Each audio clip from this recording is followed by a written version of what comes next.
Hoje o vídeo é sobre as maiores Cadê mortes. a parte 3 das drogas, caixa amarela? Das drogas, eu não aguento Eu mais. e minha família que quer assistir a parte 3 das drogas.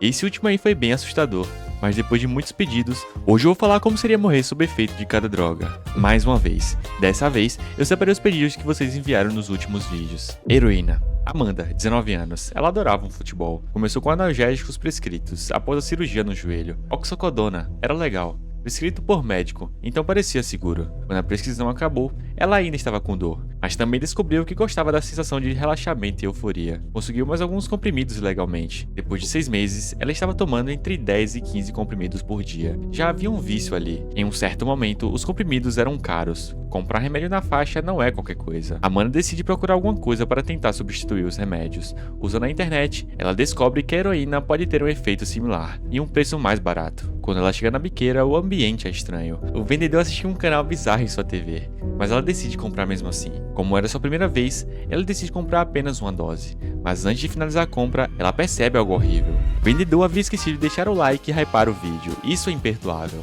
E eu acho que você também ia se esquecer. Então deixa o like e hype o vídeo, que isso ajuda muito o canal. Quanto mais hype tiver, mais rápido eu vou postar o próximo vídeo. Saindo dali, ela volta para casa e decide usar. O alívio foi instantâneo, a dor parou, e o mundo ficou macio e quente. Em 2 meses, Amanda estava injetando para ter efeito mais forte e economizar mais dinheiro. Em 6 meses, usava diariamente. Perdeu o emprego. Começou a roubar da família. Pais descobriram e expulsaram de casa. Amanda estava nas ruas e usava 3 a 4 vezes ao dia, só para se sentir normal. Não tinha mais euforia, era só para evitar a abstinência horrível. Ela pesava 47 quilos e estava com pneumonia crônica. Em um certo dia, ela estava em um banheiro público. Preparou e injetou, o que pensou ser uma dose normal de heroína. A sensação estava diferente, mais forte, mais rápido. Ela havia injetado mais que o normal. Alguns minutos depois, tontura extrema, visão escurecendo. Tentou se apoiar na parede, mas os músculos não respondiam. Ela caiu ali mesmo. Os lábios começaram a ficar azuis. A respiração ficou extremamente superficial e lenta. Em 6 minutos, houve a parada respiratória completa. Pele cinza azulada, cérebro sendo privado de oxigênio. Alguém entrou no banheiro e a encontrou. Ligou para a emergência rapidamente, mas já era tarde. Não havia o que pudesse ser feito. Amanda morreu naquela tarde ali mesmo, durante a semifinal da Kings League, e nunca vai saber que o Brasil foi campeão. Metanfetamina. Ronaldo foi preso na sua infância e depois de 6 anos saiu mudado. Agora o moleque era o diabo em pessoa. Agora ele era conhecido como relíquia do ódio. Ronaldo buscava vingança por sua prisão injusta. Ele sempre foi bom de lábia e durante sua estadia na prisão, ele montou um esquema de venda de drogas lá dentro, assim ficando rico. Nesse momento, ele conheceu alguns amigos por lá. Um deles chamado Jéssico, usuário de uma substância chamada metanfetamina. Jéssico era um cara legal e disse que tinha um parceiro que produzia a melhor meta da cidade. Então Ronaldo decide conhecer esse tal parceiro para investir na produção, a fim de ver se o produto tinha qualidade. Então ele decide testar. E realmente, era o melhor que tudo que ele já provou. Foi instantâneo e limpo, diferente de todas as drogas da cadeia.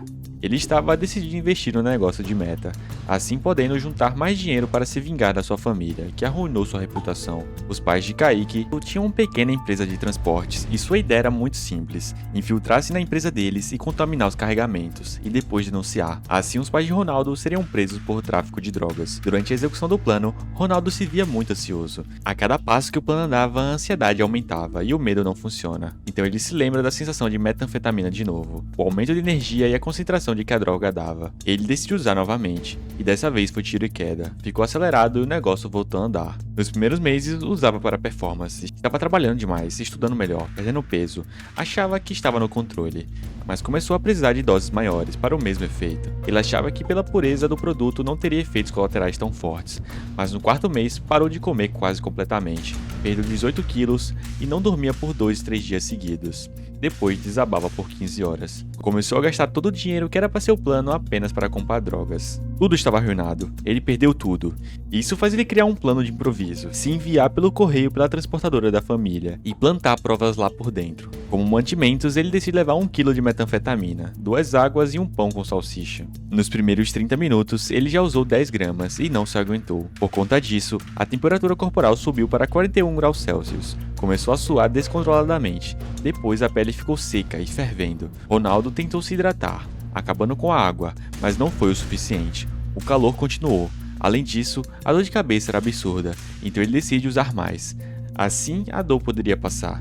Em 50 minutos, começaram as convulsões, vasos sanguíneos no cérebro começaram a romper, AVC hemorrágico massivo e sangramento no cérebro, e ele logo perdeu a consciência.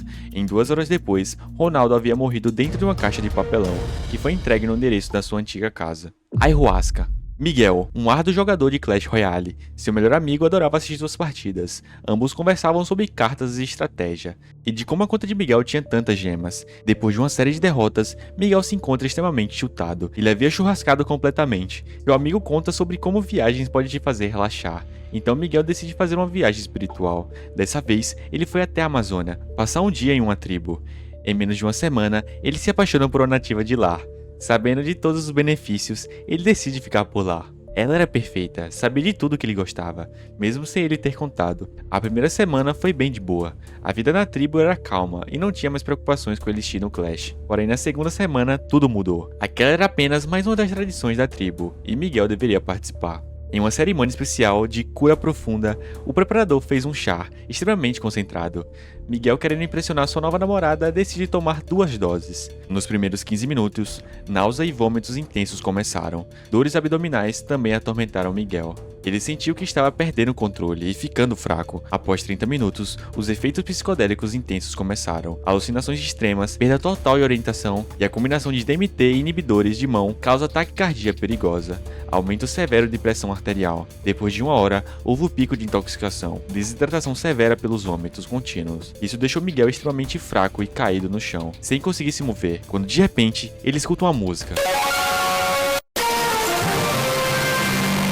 Aquela nativa, na verdade, era seu melhor amigo disfarçado. Ele tinha roubado sua conta no Clash Royale. Não sobrou nada pro Miguel. Ele morreu lentamente, assistindo seu amigo jogar em sua conta. Crocodile. Lucas estava em uma profunda depressão. Após cair de mortal para o ferro no Valorant, começou a frequentar alguns fóruns online obscuros, algo que tirasse a dor emocional. Foi lá que descobriu relatos sobre opioides, pessoas dizendo que era paz absoluta e fim do sofrimento. Começou pesquisando a heroína, mas no Brasil é extremamente difícil de encontrar. Foi então que um fórum russo traduzido descobriu sobre Crocodile, o opioide que você pode fazer em casas com ingredientes legais. E a receita estava lá, comprimidos de codeína vendidos em farmácias. Diziam que é 10 vezes mais fortes que morfina. Lucas achou que ele tinha encontrado uma solução. Gastou semanas estudando o processo químico, achando que se fizesse direito seria seguro. Comprou os ingredientes em diferentes lugares para não levantar suspeita. Na cozinha do apartamento, Lucas preparou a primeira dose. O processo era intenso. Vapores tóxicos, líquido de cor estranha, mas ele acreditava que estava tudo sob controle. Estava pronto uma dose de crocodilo caseiro. Lucas ficou com medo, mas a dor de cair de elo era maior, então logo injetou no seu braço. O efeito foi instantâneo. Euforia, opioide avassaladora, todos os problemas desapareceram. Uma sensação de paz absoluta. Pela primeira vez em meses, Lucas sentiu que conseguia respirar, mas também sentiu uma queimação intensa no local. Isso passou depois de alguns minutos, então Lucas não se preocupou. Em questão de meses, Lucas se tornou dependente do crocodilo. Crocodilo tem meia vida curta. O efeito dura entre 1 e 2 horas, então ele precisava tomar mais de uma vez por dia. Com o tempo, Lucas percebeu que o local das injeções do braço ficava vermelho e inchado, e depois ficou roxo. O próximo passo era necrosar a pele. No fim do primeiro mês, seu braço tinha feridas abertas. Lucas sabia que algo estava errado, mas o vício era tanto que ele não conseguia parar de usar. A dependência era absoluta, e mudou para injetar nas pernas. 2 meses depois, Lucas estava literalmente apodrecendo vivo. Tinha feridas abertas no cotovelo ao ombro, expondo músculos e necróticos e ossos. Mal conseguia andar, pela necrose nas pernas. Ele não saía de casa, só jogava Valorant, e perdia todas. E quanto mais perdia, ele usava. No mês seguinte, ele enfrentava uma abstinência severa. Em um momento de euforia, preparou uma dose usando produtos ainda mais tóxicos. Injetou no único local que ainda funcionava em seu rosto. O alívio da abstinência veio, mas também veio uma sonolência extrema. Nesse momento, ele jogaria a partida que te levaria ao Radiante. Ele estava no último round da partida, e ele estava no 1 contra 1. Lucas ele ganhou o clutch, e para ele subir pro Radiante ele só precisava defusar. Quando ele clicou 4 para defusar a bomba, sua respiração começou a ficar lenta, e ele caiu da cadeira. Seus últimos momentos foi perder a partida que te levaria ao Radiante. Fentanil. Márcio nunca foi viciado em drogas pesadas, fumava maconha ocasionalmente, tomava cerveja em festas, e um dia, em uma festa, alguém ofereceu o que chamaram de Xanax, uma pílula azul para relaxar. Márcio aceitou, mas não era Xanax, eram pílulas falsificadas feitas com fentanil prensado. Comuns no mercado legal, impossível de distinguir visualmente. 20 minutos depois, Márcio começou a sentir estranho. muito mais que relaxamento, extremamente sonolento. Tentou falar com os amigos, mas as palavras não saíam direito. Os amigos falaram que estava algo de errado acontecendo com ele. Ele estava caindo do sofá, incapaz de ficar em pé. Não reagia quando chamava o seu nome. Alguém da festa chamou a ambulância e em poucos minutos, Márcio foi resgatado. 3 meses depois, Márcio machucou o pé e as costas jogando futebol. Foi prescrito Vicodin, opioide leve. As primeiras doses trouxeram de volta aquela sensação que teve brevemente na festa. Conforto, ausência de preocupação, tudo do bom. Isso fez Márcio dar mais uma chance para esse tipo de droga. Ele foi atrás do cara que vendeu para ele na festa, e dessa vez ele decidiu tomar apenas meio comprimido. Isso deixou ele consciente durante os usos, o que fez ele continuar usando por cada vez mais. Meses depois, Márcio estava tentando parar e ficou 4 dias sem usar, em abstinência miserável. Mas ele não aguentou. Decidiu usar só uma última vez. Dessa vez, a dose completa. Márcio acreditava que tinha criado uma resistência e que dessa vez aguentaria tudo de uma vez, lá ele. Mas aconteceu o mesmo da festa, só que dessa vez não tinha ninguém para salvá-lo. Márcio morreu em seu quarto, assistindo o último episódio de Stranger Things, que tem 3 horas. Alguém realmente assistiu aquilo de uma vez? Cogumelo. Pedro é um vestibulando. Seu sonho era entrar no curso de engenharia de pesca. Então ele decide fazer um cursinho em uma região suspeita. Durante uma aula, seu professor te explica quais são os efeitos da psilocibina. Isso faz Pedro criar um interesse pelo cogumelo. E naquele mesmo dia, pensando que algo natural não podia fazer mal, ele decide sair para procurar alguns no centro da cidade. A primeira experiência foi intensa, mais controlada. Cores vibrantes, risadas e sensação de conexão. Apenas mais um dia normal na Rua 8. Nada de ruim aconteceu. Ficou com a impressão de que era inofensivo. No outro dia ele não sentiu nenhum rebote. Pelo contrário, ficou até mais feliz, animado para estudar. Esse fenômeno é conhecido como Afterglow. É como se os efeitos continuassem de forma bem leve no dia seguinte. Sua janela brilhava e era extremamente chamativa. O sol e as nuvens era tudo perfeito. Toda essa experiência deixou Pedro curioso por mais desse tipo de conteúdo. Então ele decide ir até seu professor e perguntar sobre o assunto. Seu professor Carlos, com K, decide levar Pedro até sua casa para mostrar seu cogumelo. Carlos tem uma plantação de cogumelos e garante a Pedro que os seus são 3 vezes mais potentes do que os do centro. Chegando lá, Pedro prova mais uma vez. Era tudo maravilhoso, a mesma experiência, cores vibrantes e tornou tudo mais engraçado. Em uma conversa, ele até descobre que seu professor não se chama Carlos com K, afinal, esse era um nome muito incomum para existir.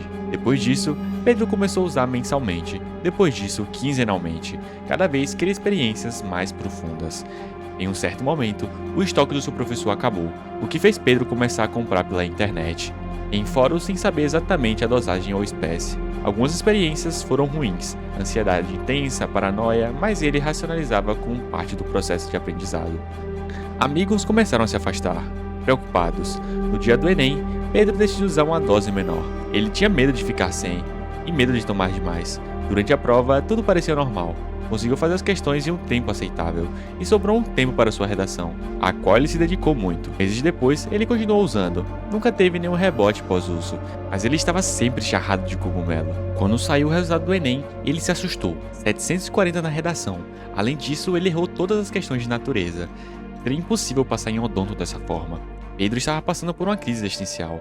Decidiu fazer uma viagem de cura, sozinho em seu apartamento. Comprou de um fornecedor novo, cogumelos que prometiam ser extra potentes. Sem medir ao certo, consumiu aproximadamente 15 gramas de cogumelos secos. Uma dose normal seria algo do tipo de 1 grama a 3 gramas, e ele queria resolver logo tudo de uma vez. Em 30 minutos, percebeu que algo estava muito errado. Náusea avassaladora, vômitos violentos, e o quarto começou a se deformar de forma aterrorizante. Ele estava em uma bad trip. Falei um pouco sobre isso no outro vídeo, e vou deixar aqui nos cards caso você se interesse. Os cogumelos podem ter um efeito parecido, e depois de 1 hora entrou em pânico total. Não conseguia mais distinguir o que era real. Viu as paredes sangrando e sentiu que estava morrendo. Seu coração disparou para 160 bpm, então ele encontra a saída de tudo aquilo, a janela de seu quarto, a visão do céu, e ela parece perfeita. Então ele decide pular. Pedro morreu após uma bad trip, e seu corpo foi encontrado 2 dias depois, e estava todo esbagaçado no chão. Na semana seguinte, saiu a 3ª chamada do curso de odonto, e Pedro havia passado. Essa foi a 3ª parte do vídeo das drogas. Espero que todos tenham gostado. Cadê a parte 4, caixa amarela? Mas já! Olha, se você gostou, se inscreve e deixa o like. Esse vídeo só foi possível pelo apoio dos nossos membros. Se quiser apoiar o projeto, considere se tornar membro. E vou deixar outros 2 vídeos que eu tenho certeza que você vai gostar. Até a próxima!